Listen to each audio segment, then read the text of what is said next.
Lagi bang mainit ang ulo ng misis mo? Baka naman nasa menopausal stage na.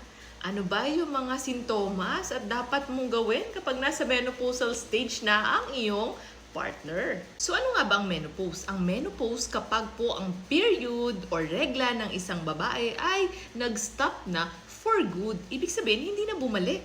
Share ko lang, alam niyo naman na ang average age ng isang babae kapag siya ay nag-menopause ay at the age of 50 or 52, mga madami sir. Pero kapag ang isang babae ay nag-menopause younger o mas mababa pa sa 40 years old, tinatawag po itong premature menopause.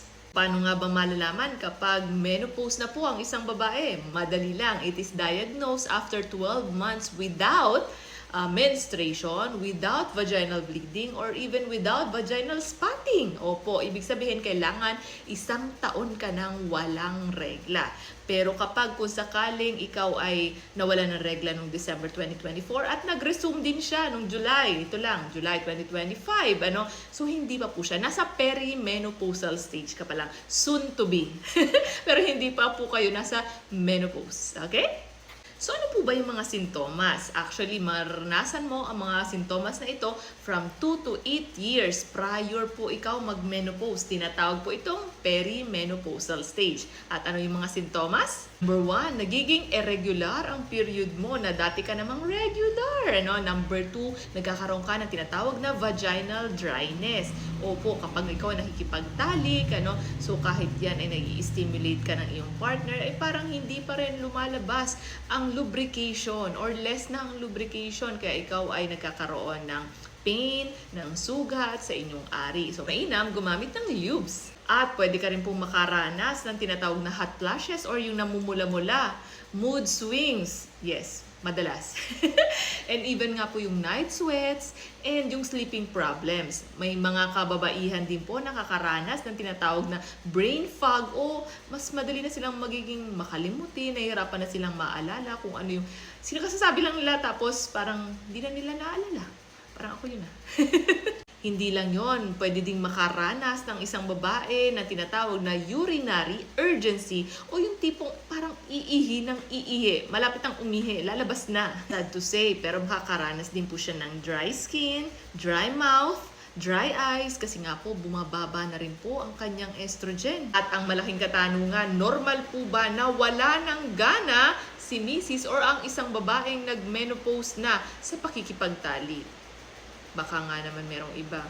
Huwag ka mag-isip ng ganyan. Actually, mga madam and sir, kapag nasa menopausal stage na ang isang babae, normal po na nakakaranas sila ng changes sa kanilang libido sa kanilang katawan. Ibig sabihin, kung yung dati ang iyong misis ay nasa mataas ang kanyang libido nung kanyang 30s and 40s at hyper siya lagi, Ngayon kasi sir, mga madam and sir, nagkakaranas ang isang babae ng low libido or decrease na ang kanilang sex drive. Yes po, bakit? Kasi dahil po ito sa hormones na nagpa-fluctuate. So kung dati mataas ang kanilang estrogen, mga madam and sir, ngayon po kasi ay bumababa na. So, ibig sabihin, kapag ito ay bumababa na, naapektuhan din po ang kanilang libido sa kanilang katawan. At hindi lamang yon, nakakaranas din po sila ng vaginal dryness. So, ibig sabihin, masakit, may pain, pwedeng magkasugat, lalo na kung biglang penetrate ni sir ang kanyang ari. So, dapat po mga madam and sir, laging may baon kayo na lubes or pampadulas. Yung water-based po, mga madam and sir.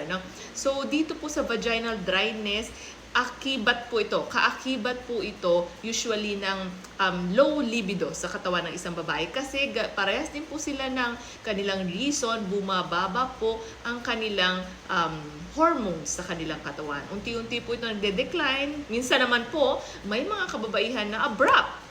Wala na, ganun lang. Opo, dahilan din po ito sa hormones. So, anong dapat gawin? Kung sakaling nakakaranas ka na po ng mga ganitong sintomas, mas mainam po kumonsulta sa ating mga OBGYN kasi possible din po na pwedeng bigyan po kayo ng hormonal therapy para po sa mga sintomas na nararanasan nyo, like for example, yung vaginal dryness, yung mga hot flashes, makakatulong po itong mga hormonal therapy na ibibigay ng ating mga doktor. At hindi lamang yun, nakakaiwas pa po ito sa pagkakaroon ng osteoporosis. So kung ikaw naman ay walang pang-hormonal therapy at nakakaranas ka ng sintomas dahil sa inyong menopause, ano po bang maaari nating gawin?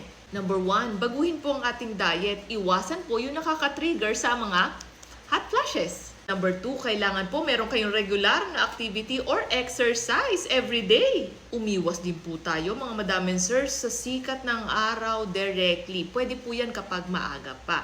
Pero kapag medyo may kainitan na, iwasan po ito at lalo po kayo makakaranas ng mga panginginit sa inyong katawan. Limitahan na rin po ninyo ang inyong pagkakape or less na rin po sa mga maaanghang na pagkain. So, pwede rin tayong kumain ng mga pagkain merong phytoestrogens or yung nutrients na katulad ng estrogen sa ating katawan. Tulad po ng soybeans, grains, beans, fruits, and vegetables. Lagi lamang pong tandaan na iba't iba po ang mga sintomas naming mga kababaihan. So, kahit kami po ay pare-parehas na nagme-menopause, yung mga sintomas po ay pwedeng magkakaiba. So, what works for me may not work for you. So, mas mainam pong kumonsulta sa ating mga OBGYN. Salamat po!